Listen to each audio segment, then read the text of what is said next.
ക്രിസ്തുവിൽ പ്രിയരെ, വചനം വിചിന്തനത്തിലേക്ക് സ്വാഗതം. ഇന്നത്തെ വിചിന്തന വിഷയം വിശുദ്ധ ലൂക്കായുടെ സുവിശേഷം 13-ാം അധ്യായം 1 മുതൽ 9 വരെയുള്ള വചനങ്ങളാണ്. ഈ സുവിശേഷ ഭാഗത്ത് 2 ചിന്തകൾ പ്രധാനമായും കാണാൻ കഴിയും. വിശുദ്ധ ലൂക്ക 13:1 മുതൽ 5 വരെയുള്ള വാക്യങ്ങളിൽ മാനസാന്തരപ്പെടുന്നില്ലെങ്കിൽ നാശം എന്ന വചനഭാഗവും, വിശുദ്ധ ലൂക്ക 13:6 മുതൽ 9 വരെയുള്ള വചനങ്ങളിൽ ഫലം തരാത്ത അത്തിവൃക്ഷത്തെക്കുറിച്ചുള്ള വചനഭാഗവുമാണ്. മാനസാന്തരത്തിൻ്റെ ആവശ്യകതയാണ് ഈ തിരുവചനം വ്യക്തമാക്കുന്നത്. ഈ വിവരണഭാഗം വിശുദ്ധ ലൂക്കായുടെ സുവിശേഷത്തിൽ മാത്രമേ കാണുന്നുള്ളൂ. മറ്റ് സുവിശേഷങ്ങളായ വിശുദ്ധ മത്തായിയിലും യോഹന്നാനിലും വിശുദ്ധ മർക്കോസിലും ഈ വചനഭാഗം കാണുന്നില്ല. വിശുദ്ധ ലൂക്കായുടെ സുവിശേഷം 13-ാം അധ്യായം 1 മുതൽ 5 വരെയുള്ള വാക്യങ്ങൾ 2 ചരിത്ര വിവരണങ്ങളെ സൂചിപ്പിക്കുന്നു. ഇവയുടെ ചരിത്രപരതയെക്കുറിച്ച് സന്ദേഹമുണ്ട്. ഗലീലിക്കാർ ദൈവാലയത്തിൽ ബലിയർപ്പിക്കാൻ വന്നപ്പോൾ അവർ വധിക്കപ്പെട്ടുവെന്ന കാര്യം ചരിത്രപരമായി ഒരിടത്തും കാണുന്നില്ല. എന്നാൽ യഹൂദ ചരിത്രകാരനായ ഫ്ലാവിയൂസ് ജോസഫൂസിൻ്റെ ആൻറ്റിക്വിറ്റീസ് എന്ന ഗ്രന്ഥത്തിലെ ഒരു സംഭവം ഇവിടെ സംഗ്രഹിക്കുന്നു. പിലാത്തോസിൻ്റെ സ്വഭാവമനുസരിച്ച് ഇത്തരമൊരു വധം നടത്തിയിരിക്കാൻ സാധ്യതയുണ്ട്. ഗെരിസിം മലയിൽ വച്ച് സമരിയാക്കാരുടെ ഒരു മതസമ്മേളനത്തിനെതിരെ പീലാത്തോസിൻ്റെ കൽപ്പന പ്രകാരം മതസമ്മേളനത്തിന് എത്തിയവരെ വധിച്ചതായി പറയുന്നു. ഇതുപോലെ സീലോഹായിൽ ഗോപുരം ഇടിഞ്ഞു വീണു എന്ന വിവരണത്തിന് ചരിത്ര പിൻബലമില്ലെങ്കിലും പീലാത്തോസ് ജെറുസലേമിൽ ഒരു ജലവിതരണ കുഴൽ നിർമ്മിക്കാനായി പണികൾ നടത്തിക്കൊണ്ടിരുന്ന അവസരത്തിൽ സീലോഹ കുളത്തിനടുത്തുള്ള പട്ടണം അതിൽ ഇടിഞ്ഞു വീണ് കുറേ പേർ മരിച്ചതായും ചരിത്രകാരനായ ഫ്ലാവിയൂസ് ജോസഫൂസ് വിവരിക്കുന്നുണ്ട്. ഈ സംഭവത്തെയായിരിക്കാം സീലോഹായിലെ ഗോപുരം തകർന്നു എന്ന് പറയുവാൻ ഇടയാക്കിയത്. വിവരണങ്ങളുടെ ചരിത്രപരത എന്തുതന്നെയായാലും ഈ 2 സംഭവങ്ങളിലൂടെയും വിവരിക്കാൻ ആഗ്രഹിക്കുന്ന കാര്യം അത്യാഹിതങ്ങളും ദുരന്തങ്ങളും പാപത്തിനുള്ള ശിക്ഷയല്ല, അവയ്ക്ക് ഇരയായവർ പാപികളായതുകൊണ്ടും അല്ല എന്ന് യേശു വ്യക്തമാക്കുന്നു. യഹൂദ കാഴ്ചപ്പാടനുസരിച്ച് ദുരന്തങ്ങൾ പാപത്തിനുള്ള ദൈവത്തിൻ്റെ ശിക്ഷയാണ്.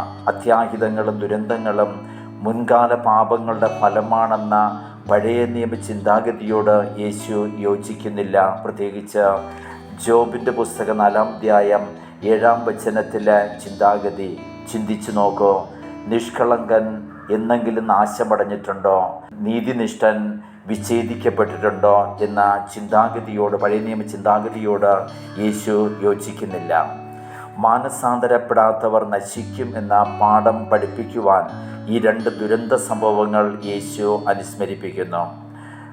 മാനസാന്തരപ്പെടുന്നില്ലെങ്കിൽ നിങ്ങളെല്ലാവരും നശിക്കുമെന്ന 2 പ്രാവശ്യം യേശു വചനത്തിൽ ആവർത്തിക്കുന്നു. യേശു പാപങ്ങളെയും ദുരന്തങ്ങളെയും തമ്മിൽ ബന്ധപ്പെടുത്തുന്നില്ല.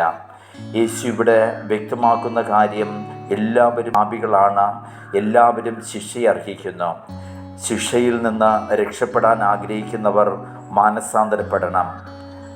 അപകടങ്ങളിൽ നിന്നും ദുരന്തങ്ങളിൽ നിന്നും പാഠം ഉൾക്കൊണ്ട് ജീവിതം മാനസാന്തരത്തിൻ്റെ വഴിയെ നയിക്കണം.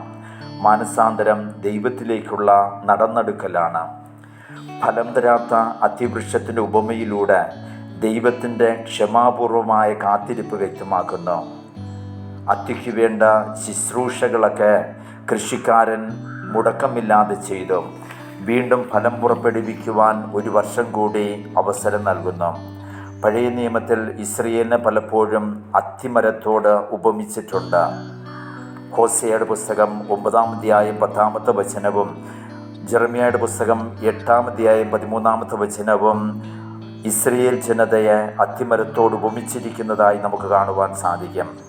മാനസാന്തരപ്പെടാൻ ഒരവസരം കൂടി ഇവിടെ നൽകുകയാണ്. മാനസാന്തരപ്പെടാനുള്ള അവസരം ഉപയോഗിക്കുന്നവർ രക്ഷ പ്രാപിക്കും, അല്ലാത്തവർ ശിക്ഷിക്കപ്പെടും.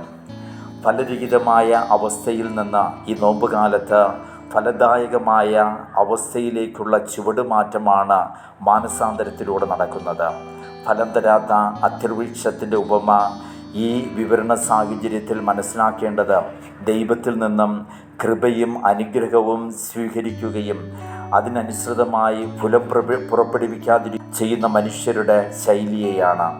അനുതാപത്തിൻ്റെയും മാനസാന്തരത്തിൻ്റെയും ഫലം പുറപ്പെടുവിക്കേണ്ടവരാണ് എല്ലാവരും. പ്രത്യേകിച്ച് ഈ നോമ്പുകാലം, തപസ്സുകാലം അതിന് നമുക്ക് അവസരം നൽകിയിരിക്കുകയാണ്. മാനസാന്തരത്തിന് യോജിച്ച ഫലം പുറപ്പെടുവിക്കുവാൻ ദൈവം നിരന്തരം നമുക്ക് അവസരം നൽകുന്നു. മാനസാന്തരപ്പെടുക എന്നത് ശിശുക്കളെപ്പോലെ ആവുക, പുതിയൊരു സൃഷ്ടിയാവുക എന്നതാണ്.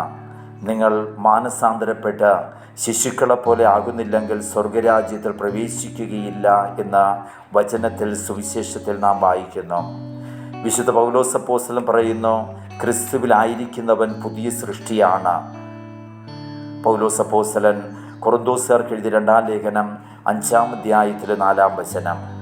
മാനസാന്തരപ്പെടുകയെന്നാൽ പുതിയ സൃഷ്ടിയാവുക എന്നാണ് അർത്ഥമാക്കുക. വിശുദ്ധ പൗലോസ് അപ്പോസ്തലൻ എഫേസ്യർക്ക് എഴുതിയ ലേഖനം 4:24 വീണ്ടും പറഞ്ഞിരിക്കുന്നു, യഥാർത്ഥമായ വിശുദ്ധിയിലും നീതിയിലും ദൈവത്തിൻ്റെ സാദൃശ്യത്തിൽ സൃഷ്ടിക്കപ്പെട്ട പുതിയ മനുഷ്യനെ ധരിക്കുവിൻ എന്നാണ്.